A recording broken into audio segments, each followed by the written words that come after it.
Right, welcome to Baller Talk. This is our second episode. I'm going to welcome a very special guest today. We've got top UK freestyler, Mr. Stephen Gray. Oh, it's me. How you doing, mate? I'm good. Great to have you on. Okay, I have this little sheet of paper because we're recording on the phone, and I've just got a bunch of questions. We're going to jump into a Q&A and see what you've got to say. All right, go for it. Okay, so we're going to go straight to Instagram first. Remember, okay, if you want to ask questions for this video or these videos every week, go to my Instagram. I put up a story every week and you can ask the questions there. Go ahead, Missy. Right, first one. This might be difficult. Go for it. Okay, Jose Moreno FS starts with saying, does freestyle help you get laid? I'm going to start by saying no. It's actually a repellent. Isn't it? No. Do you know what? It actually can have some repellent. Oh, I thought you were going to crash into the camera. It's alright, no worries. It can actually have some kind of repellent qualities, can't it? Like, I don't know about you, but like there is this kind of like not like stigma, but like there's this kind of thing like, oh, he just spends all his time with like a football like on his own, and there's a fair amount of that. And it doesn't sound good, does it? It doesn't. On paper, it doesn't sound good, but then in other ways, I think there's. I've certainly met some who are like, they admire the fact that kind of like you're doing something that's quite unique, quite like creative, athletic, and you're just kind of not afraid to kind of like do it because it's your passion or whatever. And some people like really like that, and yeah, like it can, sometimes it can help. Like I'm not gonna, I feel like I'm not gonna play it down too much. I feel like if they seen you in a state where you're getting paid and you're doing a show and you're like the center of attention, I feel like that could be like an appealing quality. That's but probably if you're just training on your own. That's probably that just looks weird. Yeah, that's the thing. Like that's the thing. If people see like me doing like a show or whatever, that's gonna look way more appealing than when they see me for the sweaty mess that I am in my studio trying to bust out some lowers. So like, it's a strange thing. Like, hey, like you got to take it. You got to take both. Like, it's part of the package, isn't it? Like you can't be pristine and perfect all the time. I guess unfortunately we live in a world as well where number of followers might like kind of help you out with that a little bit. And freestyle kind of does kind of get you some followers. So yeah, bunch of sweaty 12-year-olds. Yeah, it works both ways. All right, next one. A little puppy. Okay, jumping in with the next question from Instagram. I don't know how you say this name, Cpat Wyatt. They've said, what's your end goal in terms of football freestyle / teaching? I assume they know who I am through coaching or something like that. So that's maybe more specific to me. But what would you say in terms of end goal in football freestyle? Like, where do you want to get to? It's a good question, and you're probably not going to like my answer, but it's kind of like a giant, big fat I don't know. I probably should be giving it a little bit more thought in terms of like constructing something for the future or knowing exactly where I want to take it, but I'm kind of just enjoying it right now, and it's always been that way for me. I've always enjoyed all aspects of it, and I still do. I still enjoy like the training process. I still enjoy competing. I still enjoy doing shows. I still enjoy like teaching it to kids. Like I kind of enjoy all the aspects. So I think for me, my end goal is just to do it for as long as it makes me happy, and to do it as well as I can. That's a bit. I know it's a bit of a vague, wishy-washy answer, but honestly, like I don't have like a oh, I want to get this number of followers, or I want to do this number of shows. Win this competition. Yeah, I want to win this competition. Like, look, again, it's so close to. You don't know what happened. The ball just rolled and nearly knocked the camera over. Heart was in my mouth there. Yeah, so that's probably my view on it. I don't know about you. Yeah, well, honestly, I'm exactly the same. Yeah, just do it for as long as I can and make as much money as possible. Yeah, just sell out. Yeah, that's why we're doing this. To be fair, I'd love to make a living off it. That's a big thing. Definitely, I think it's but it's. I would only want to make a living off of it while I still enjoy that process. Yeah, because it's fun. That's the reason. Yeah, not everyone likes doing the coaching and workshops. Not everyone likes the live performances and stuff. Some people really just like training and stuff, and you know what you do in a show is entirely different to what you train, and sometimes like what you do in a show can get a bit boring, a bit repetitive. Like I'm not gonna lie to you, like it's a bit That's why you can only really do a show that lasts about 3 minutes. I was speaking recently to Dan Hollis, who has yeah, like he's still alive. yeah, he has such a purist approach on freestyle. It's basically like he doesn't want to make a living off it. He does it as a hobby, and he doesn't train for competitions. He has no interest. He just trains lowers because he likes lowers. Pure pastime. And I find that admirable. Lowers He's for very life. honest with himself. No, I like that. I like that. And to be honest, I think if you are like that and there's no kind of like ulterior motive, I think you are probably most likely to enjoy it the longest than anyone else, because age plays a part as well. You have like, you know, life takes over, folks. Like life takes over. You get other responsibilities come in. You get like, you know, you need to get like a job for money, or like you get a girlfriend or whatever. Like have a kid, you're done. Like lots of things can just. Sorry, Tom. Yeah, that's true. Nah, fine. But lots of things can like come in and just like overwhelm and take it over. Yeah. So, to be honest, I think I remember watching Palais was saying something about how he was so gutted that he didn't win Red Bull Street Style, so he thought, I'm going to do everything and more to win it. Next one. So he put absolutely everything into it, and he was training so much to a point where he didn't enjoy it anymore. Yeah, and he said he hated it. It was like 7 hours a day or something. I watched this YouTube video. We'll actually link it below because it's really interesting. That was a good video. Yeah. That's really insightful. I would hate for that to happen, and I'll admit, like, the one day that if there comes a day when I wake up and I go, I think I'm done with freestyles. I need a new challenge. I need to find something new. Then like I'll be the first to hold up my hands and admit it, but I don't feel like that. Yeah. Fair play. That's still good. Going strong. Okay, next question from Instagram.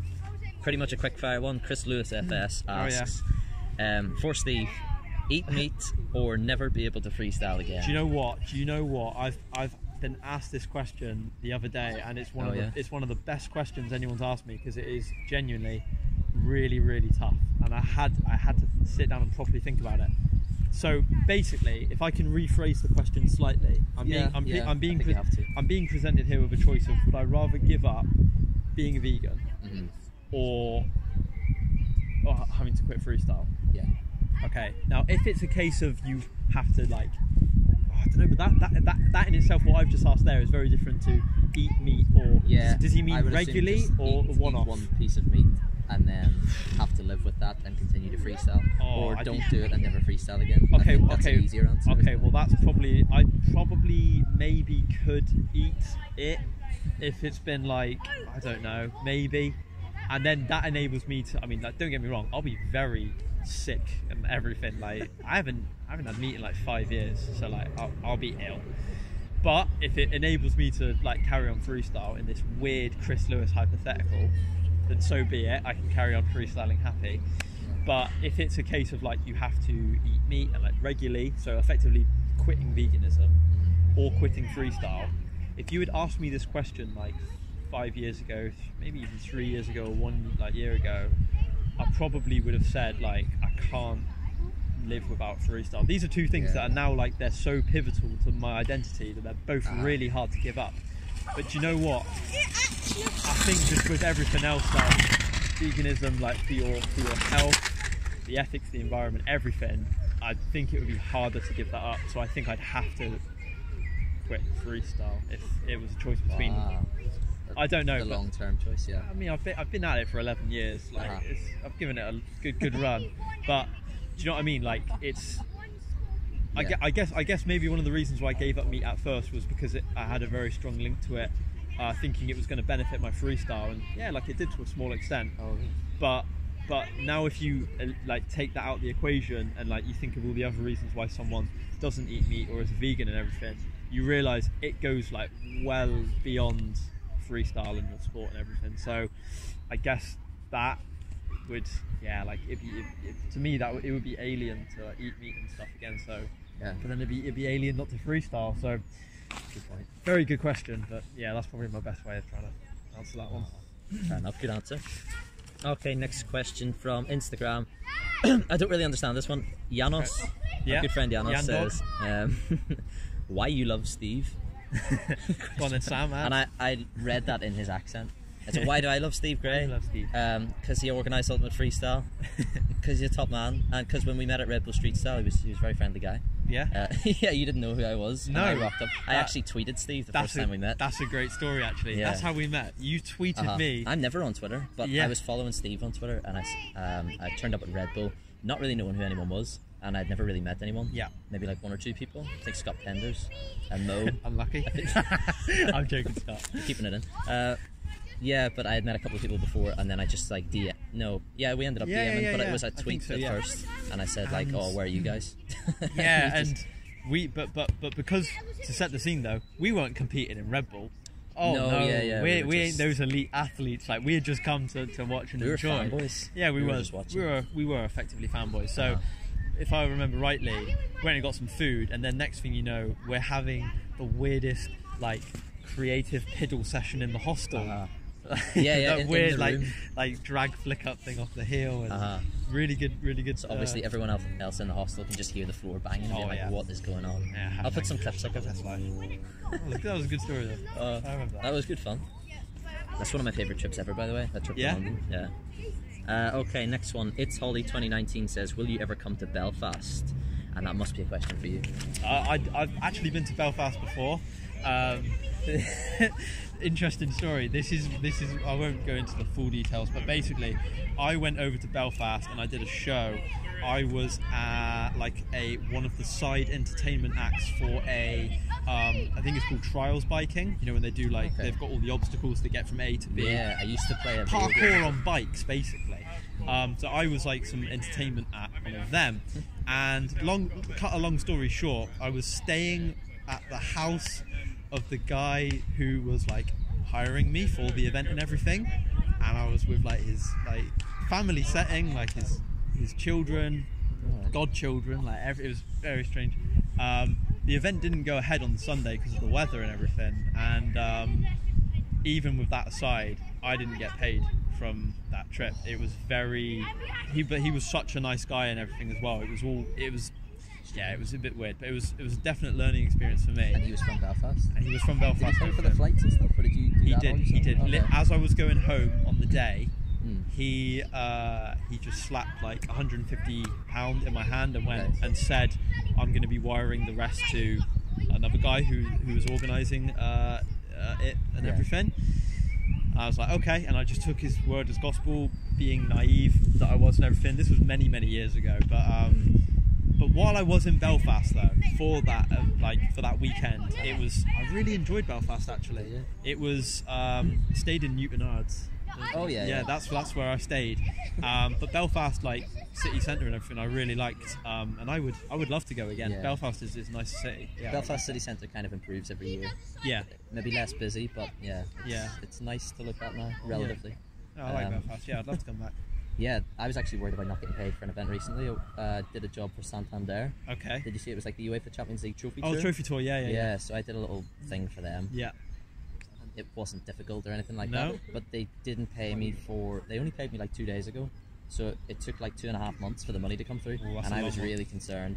And my invoice says like must pay within 30 days. Yeah. So I'd emailed them like I think it was 3 or 4 times before that came through. Yeah. But yeah, I was worried about that. Yeah. We both had some Northern Irish yeah. close calls of getting paid then. I know, it just shows. Gotta move to England if you want to do this. Alright, next one from Insta. Yeah. Our good friend Alex Highland Sid says, pick a UK freestyler 5-a-side team. 2 defenders, 1 midfielder, 1 attacker. Now, Alex, that's only 4 players. That's only 4 players. Yeah, that's only 4 players. So we got to pick a goalkeeper. We'll pick a goalkeeper first. Have you got any ideas? I know who my 5-a-side team would be straight off the bat. Oh yeah? It is #Vestergaard19. The boys that I stayed with in Copenhagen for the European Championships in 2016. I'm going to send you the photo so you can put it here. Yeah. This is what we look like. Absolute Calvin at the back, captain, leader, legend. I think I've seen this picture. Okay. Calvin can pretty much play wherever, but he's a leader too, I guess. There's 6 people in this team. Someone's got to start on the bench. But if I was to, maybe I'll put Griffin on the bench, be an impact sub. Okay. And then deciding on the rest of the team, I guess I'd put myself in midfield. I'd put Jamza in defence. I'd probably put Calvin in goal. Calvin is very good in goal, actually. Oh, yeah? Even though he plays outfield, on his day, like he's unplayable. Yeah. Calvin's so good in goal. I'd stick Josh up front. I don't know why. I just get the impression that Josh will be fast and just be good. You think he's clinical? Yeah. And then I'd stick Joe Ashworth in midfield with me, I guess, pulling the strings. Oh, yeah. So Alex's structure said 2 defenders, 1 midfielder. So okay, but we'll let you away with it. Okay, what about you then? Same question I to you. really have no idea. Probably pick no, You've I would Jack say. Gregory. Yeah, I was going to say Jack Gregory. Jack Gregory, if we're going on ability, Jack Gregory definitely gets into my team. He is like Paul Scholes reincarnated. He's a good footballer. But I've got the Vestergaard photo, so I have to go with the Vestergaard. Yeah. The Vestergaard boys. So. You're staying loyal. Yeah. Well, I would say I'm going to put Calvin in goal. Yeah, he's quite long, isn't he? He's going to cover most of it. Turn him sideways. I don't think anyone could. If it's a 5-a-side goal, yeah, turn him sideways. That's it. So I'm going to say Calvin as well. I'm going to put Jack Gregory in centre mid. Yeah, it's a good choice. We need 2 defenders. Who am I going to say? I'm trying to think of other people who. It has to be the UK scene. So I would have put Sayan Garnier in there. No, Bangkok and all that. No. This is football. This is 5-a-side football. Yeah, UK freestyle scene. Yeah. Who else? I heard Alex H said's a rock at the back. Who said that? I heard he isn't. Did you just say that Alex H said? No. Trying to get yourself a contract in St. Madden's team. I really should have thought of this before answering it. Who else is like there? Joe Ashworth, I'm going to guess, is quite good. I'm just trying to remember who was there at Super Bowl for Reynolds 11 versus Pender's 11. Yeah. Jackson, Scott, Butler. Ben Nuttall, Macca. Ben didn't perform well. I saved a lot of 1v1s against him. Yeah. I remember. And he let the side down. Just don't put Buds in goal. Buds. Oh. Yeah. Just don't put Somebody. Buds in goal. I'm gonna put Scott Penders in my team. He's gonna be striker. Yep. I'm gonna put him on free kicks too. He's got a good hit on him. And I'll put Alex in my team and I'll play alongside him at the back. Okay, fair enough. Sort of guide him. Yeah, lead him. He needs it. No composure. Okay, last one from Instagram. Actually, very, very interesting one. Alright. Campbell FF. Yep. Our good buddy Campbell Anderson says, thoughts on the idea of copying tricks? Is some copying okay? And where is the boundary? Now we're going very competition based here. Yeah. Because you see a lot of freestylers just do the same tricks over and over again, and it does get boring. And I think, in my honest opinion, I'll just answer this one first. Go for it. I think you can copy as much as you like. You can do the same thing as another freestyler all you like. Yeah. Literally, you can copy them trick for trick, but you're never going to get better than them by doing that, unless you level up and do your own stuff. Yeah. But I just think the downside to copying tricks is it's so boring. Like, people aren't going to want to watch you. That's my opinion anyway. So if you keep copying everybody else's trick, I don't know how to put this. You're missing out yourself. Like, is it not boring for yourself to do that? I agree with you to a very large extent there. I think it's not really.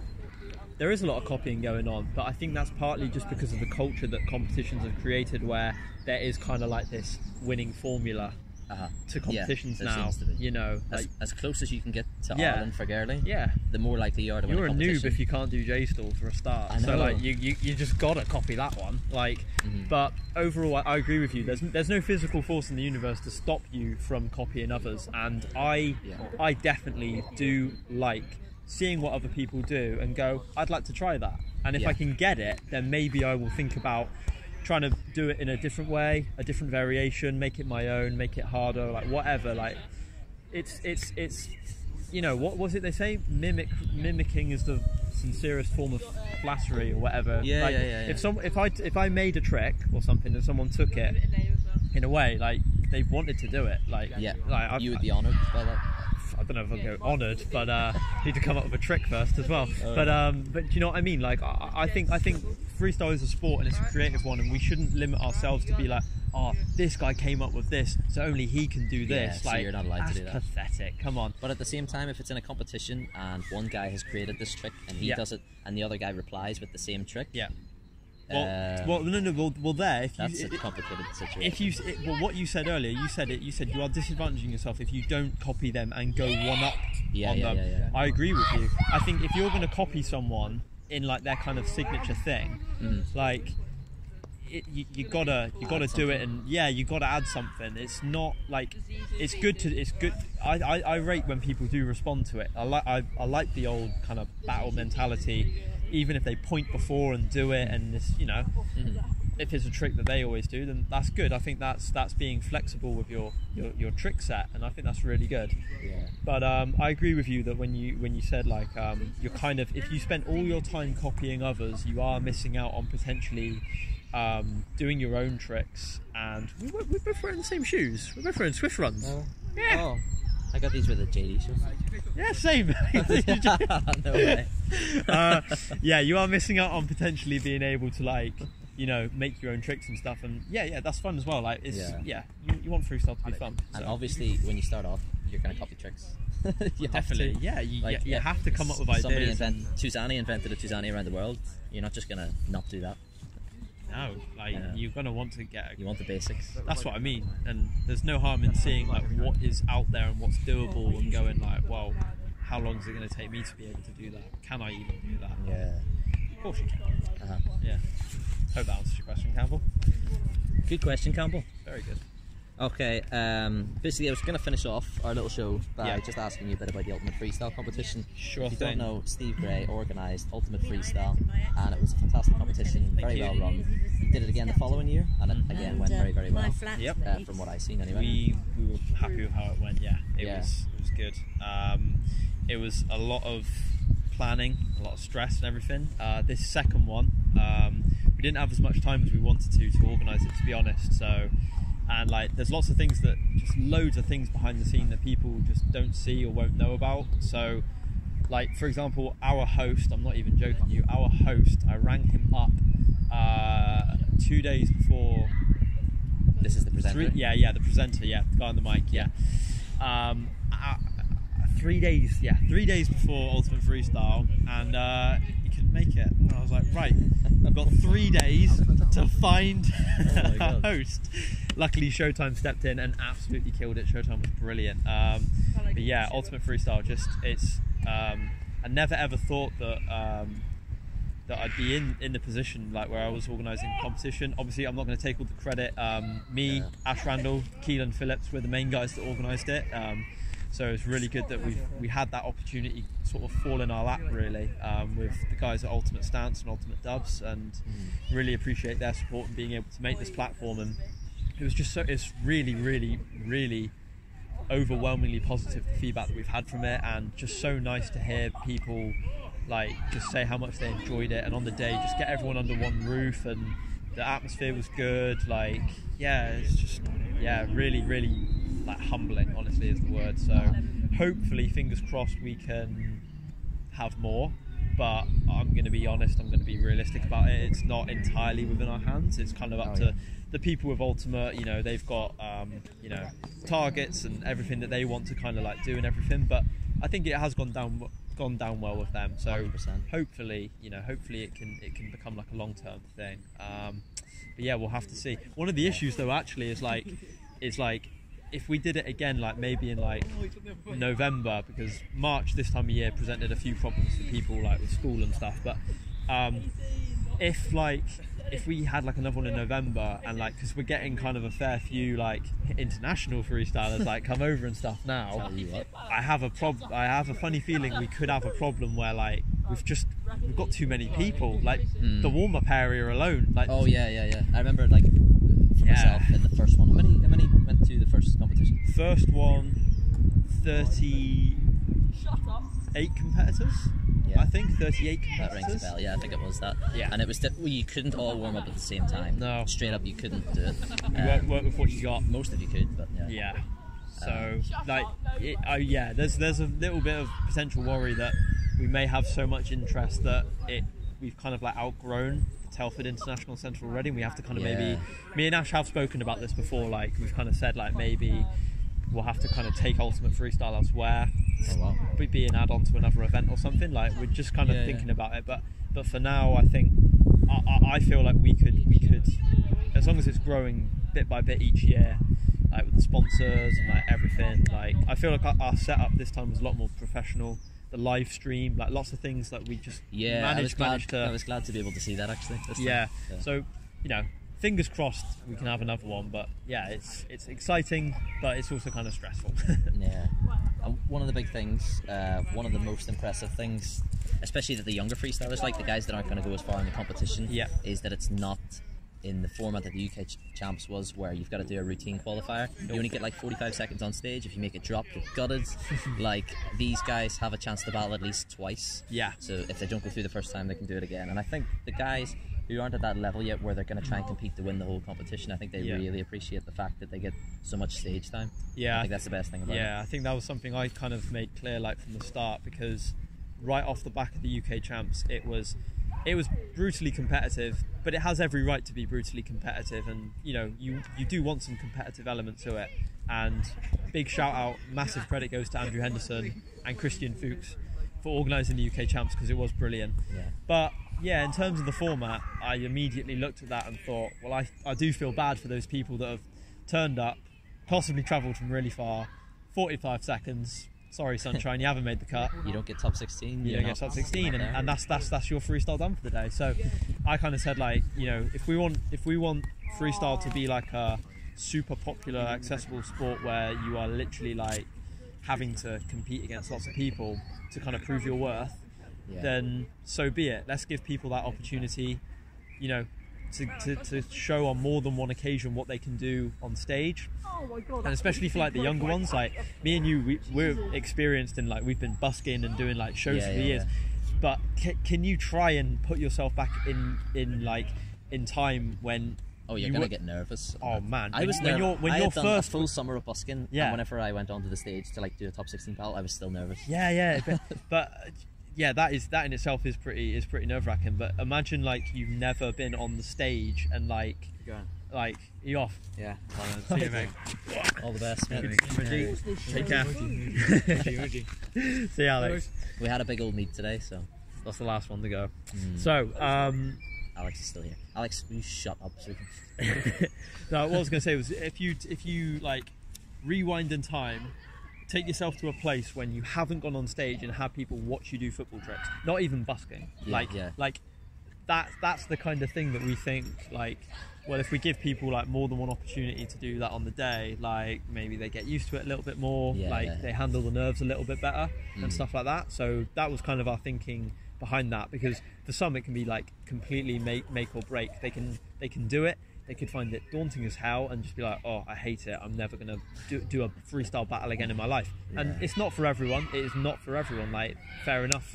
But we want to give people as much opportunity as what we feel they are entitled to, and that is that's what we're it can only help having a bit more time. Definitely. I still get nervous doing battles, I think. But I think that's through lack of preparation more so than anything, just because I don't really practice for them. But again, like, there's not really loads of freestyle competitions, not without traveling to the middle of nowhere in Poland and stuff like that you get those opportunities to do the competitions. So we're really happy that we've had 2 editions of a tournament where we can get people all under the same roof again and have that another opportunity, something for them to look forward to on the calendar. Ain't that right, Alex? Yes. That was disgusting. Oh my god. Next question. Oh yeah, just about Ultimate Freestyle. Did you think that was a cringeworthy name for the competition? To call it the Ultimate Freestyle? When I first seen that, I was like, oh god. Did you really? I cringed. I was okay. Oh god, the Ultimate Freestyle Battle? Oh well, no. I actually can't remember where the name came from. I think, honestly, obviously it's Ultimate Dubs. Exactly. So they have to make it Ultimate something. That's what we didn't have to do that, but I think it just I think out of simplicity, that's kind of what we went for. It makes sense. Yeah, don't get me wrong. We were like Ultimate Freestyle taking place at Ultimate Stance or Ultimate Dubs, depending on which time of year it is. Yeah. I think that's what we went for. And with Ultimate Freestyle, like the Ultimate Freestyle Championships, it just kind of sounds kind of marketable, and it sounds proper. UFC as well, if you want to use that in the hashtag UFC. Even though actually I think it's UFS that we use. Ultimate Freestyle. It was. Yeah, I should have said UFC. Yeah, Get on that discovery page. I mean, I'm not too fussed about, even though like the project overall is like kind of like my baby. It's like something I'm really proud of, and I really want to take care of it. And like me and Ash, we do go into, especially with taking care of the freestyle side of things, making sure that everything is like write for the freestylers, we do go into crazy levels of detail, as I'm sure you do with as you should do really with any kind of freestyle competition that you're organising. Yeah. So Alex, there's a dog trying to get into my bag.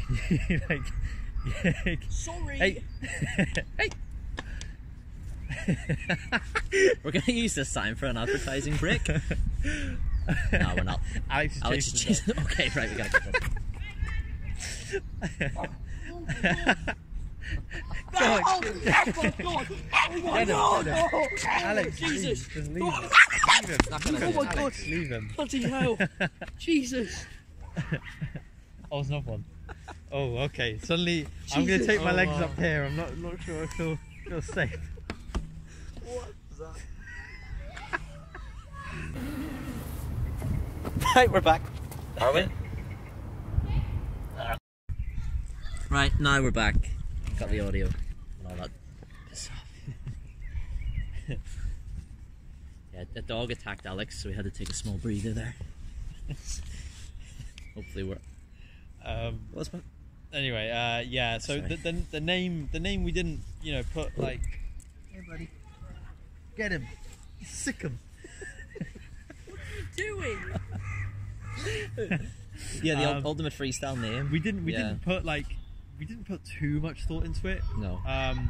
There's more important things than the name. Don't get me wrong. The name yeah. is very important, but like I think it just felt like a natural fit at the time, and we were like, it works. It makes sense and stuff, and then you realise like ultimate dubs, ultimate freestyle. Yep, makes complete sense.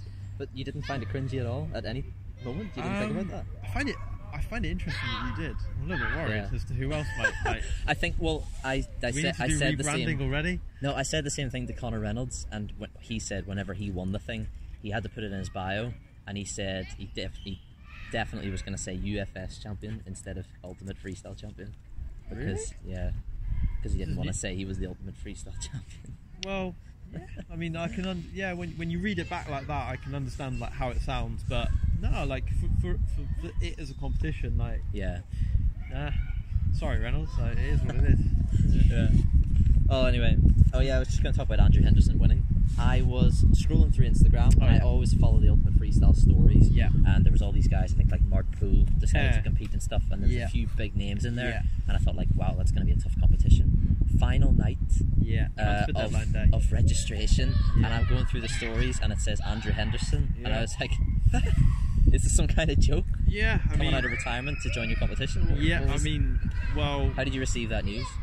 Well. One thing I will say as well is Andrew Henderson is not the only big name that we were trying to confirm for the event. I was trying to help out with visas for certain people as well. Oh, wow. And stuff like that. So there would have been some other big international ones, but I won't say who. But Andrew Henderson, at the time he had dislocated his shoulder from his mixed martial arts training, I believe. Oh, yeah. And so I think it had just come at a time when it was an opportunity for him to kind of keep busy, and like Andrew did take it seriously. Andrew, for anyone who doesn't know Andrew, you might be thinking like, oh, he turned up with a cameraman to make some content and just like walk it. Wasn't like that at all.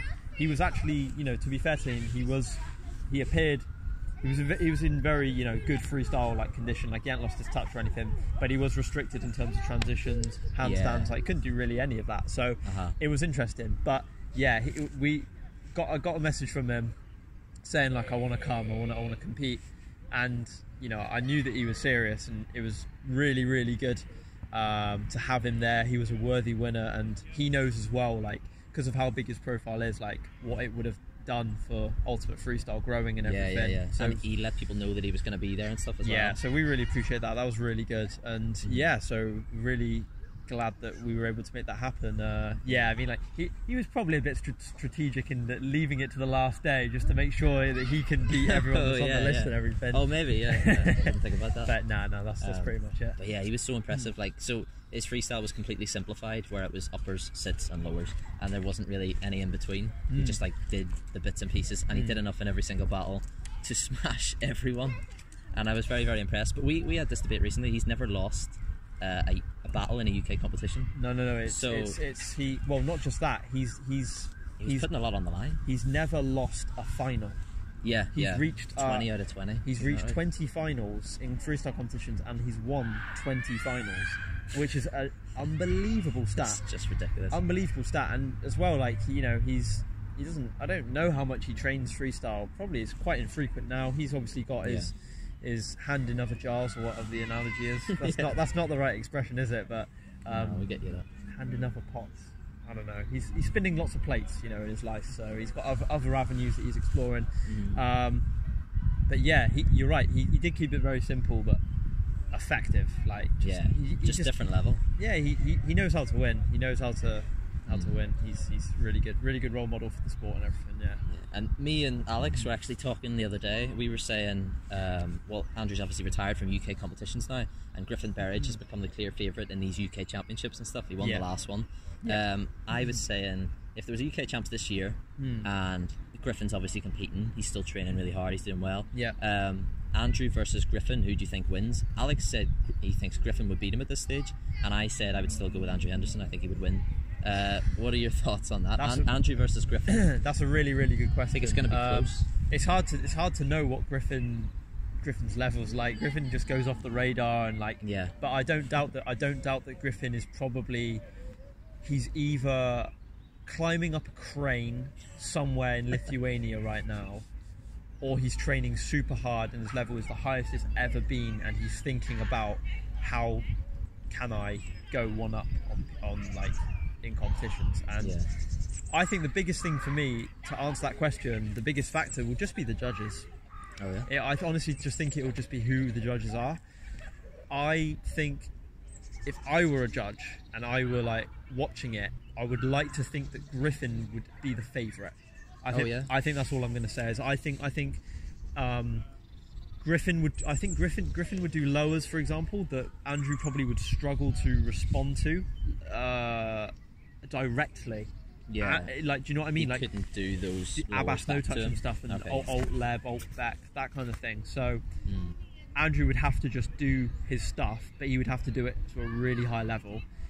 And then all the other stuff, I mean, Griffin's freestyle flows really nicely. It's really original. It ticks all the boxes and everything. Obviously, this is all, we're all saying this speculatively. Freestyle isn't won and lost on paper. Yeah. It's what you bring on the day, and who's in the best shape on the day and who's prepared for it. And that's kind of where Andrew excels, because for that day, Andrew can just be phenomenal and just know how to kind of mentally just kind of do what's needed. He knows what he needs to do to win. I don't think he's ever really it's very rare you see him panic or pushed into a corner where he's kind of got to react and go out of his comfort zone, I think is the best way of putting it. Yeah. So I would probably say Griffin would be the favourite, only because perhaps his freestyle is so much more modern, if I want to say that. It's a little bit. It's like the new generation of battles. Yeah. Suited to. Yeah. So the chances of him pulling out something new which holds really high value, I'd say Griffin's got a very strong chance of that. Whereas Andrew, but that's not to deter from the stuff that Andrew does. Yeah. Andrew does side, head, alt homie Tizani, no touch, in his sleep, but people don't clap it anymore because they've seen him do it a million times. But that's so difficult. So, for me, it just depends on who's on the judging panel to call that one. Yeah. I would love to see those two battle. Same. Yeah, love to. And yeah, just on the topic of judging, you've put yourself forward in both these Ultimate Freestyle competitions to be a judge there. Is that something that you feel obliged to do because you think you'll do well, or do you actually just really enjoy it? I didn't actually put myself forward for either of them.